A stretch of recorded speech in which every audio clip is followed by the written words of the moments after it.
Once upon a time, in a small village nestled deep within a dense forest, there lived a woman named Scaraba.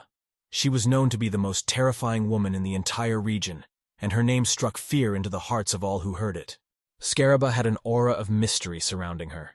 She lived alone in a dilapidated house at the edge of the village, far away from civilization. Her appearance was as unsettling as her reputation.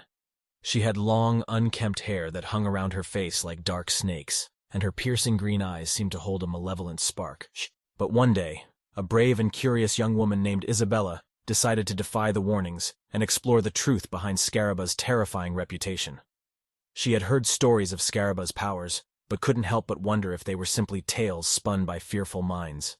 Venturing into the forest, Isabella made her way to Scaraba's isolated house. The air grew colder and the atmosphere heavier as she approached the eerie dwelling. She hesitated for a moment, then mustered her courage and knocked on the creaking door. To her surprise, the door swung open without a sound.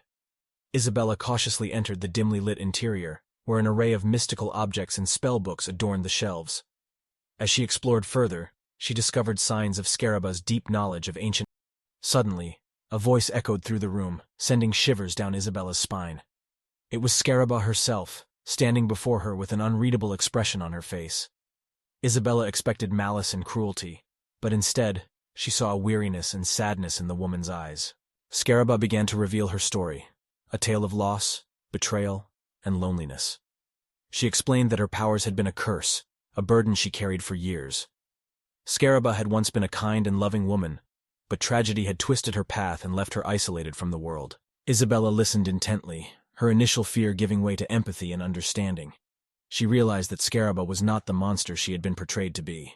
She was simply a woman who had endured great pain and suffering. Isabella listened intently, her initial fear giving way to empathy and understanding.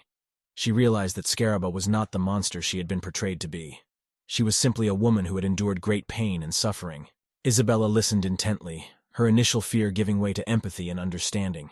She realized that Scaraba was not the monster she had been portrayed to be. She was simply a woman who had endured great pain and suffering. News of the unlikely friendship spread throughout the village, and slowly, the villagers began to question their preconceived notions about Scaraba. They realized that their fear had clouded their judgment, and that Scaraba was no longer the terrifying figure they had imagined. Scaraba's story serves as a reminder that appearances can be deceiving, and it is important to look beyond the surface to understand someone's true nature. She became a symbol of the power of compassion and friendship, teaching the